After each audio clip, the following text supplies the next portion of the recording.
প্রিয় ভিউয়ার্স, আসসালামু আলাইকুম ওয়া রাহমাতুল্লাহি ওয়া বারাকাতুহু। সামান্য একটু আলোচনা। আমাদের সন্তানাদি যারা আমরা বাবা হয়েছি, মা হয়েছে,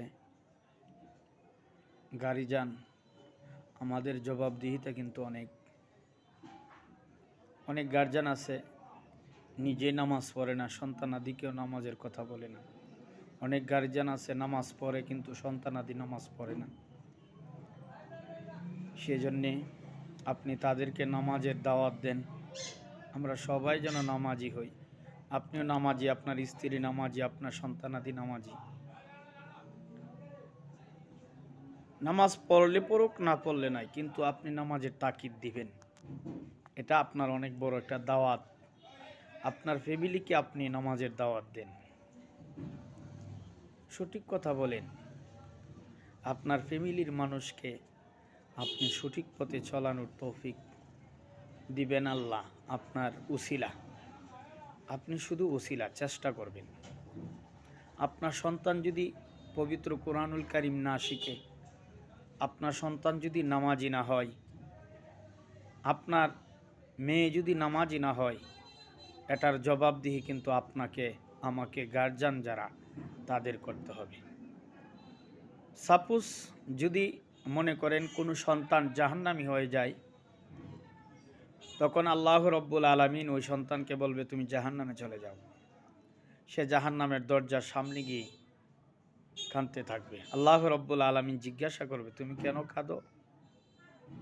যে আল্লাহ, আমি কাঁদি এই জন্য, আমি তো জাহান্নামী হয়ে গেছি, আমাকে আপনি জাহান্নামে যাওয়ার জন্য বলছেন।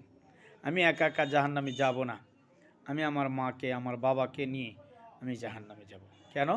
তাদেরকে কেন নিবে? আল্লাহ, ইচ্ছা করলে তো তারা আমাকে নামাজ শিক্ষা দিতে পারতো, তারা আমাকে কোরআনুল কারীম শিক্ষা দিতে পারতো, ইসলামের রাস্তা শিখাই দিতে পারতো, ইসলামের পরিপূর্ণ পথে আমাদেরকে চলার অনেক চেষ্টা করতে পারতো, কিন্তু তারা আমাকে করে নাই।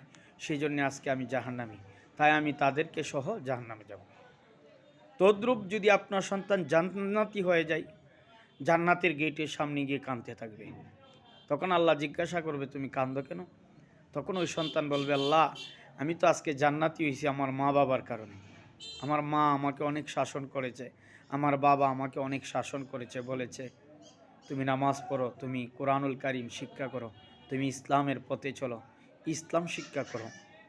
এই শিক্ষা করাতে আজকে আমি জান্নাতি হয়ে গেছি, তাই আমাকে আপনি জান্নাতের ডিক্লার দিয়েছেন। তা আমি একা জান্নাতে যাব না আল্লাহ, আমার মা বাবাকে লইয়া আমি জান্নাতে যাব। সুবহানাল্লাহ, কত বড় কথা দেখেন।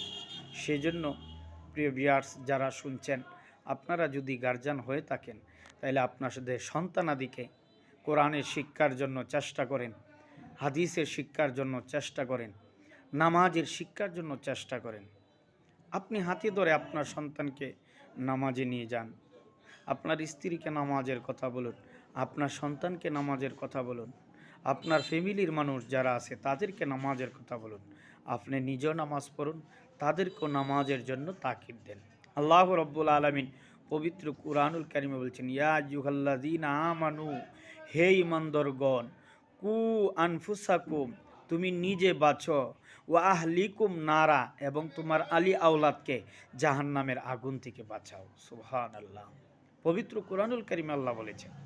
সেই জন্যে আমরা নিজেরও জাহান্নামের আগুন থেকে বাঁচার চেষ্টা করব।